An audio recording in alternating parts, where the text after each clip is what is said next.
CPT Markets presents today's market highlights. Bank of America expects a last rate hike in December and a pause in November. Tesla stock dropped after Q3 revenue and profit decline, with CEO Elon Musk expressing economic concerns. Some analysts view this as a warning for the electric vehicle industry.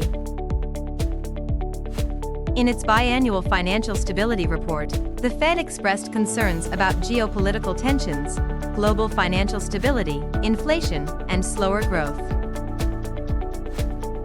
Japanese consumer price inflation fell below 3% in September 2023, the first time since August 2022, due to energy and gas.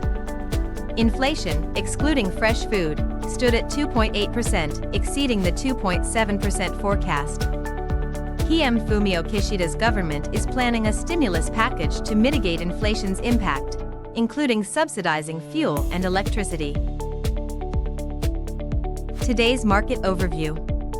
Besides awaiting earnings from Alphabet, Amazon, Meta, and Microsoft for market insights, attention turns to the US PCE price index and Q3 GDP data this week.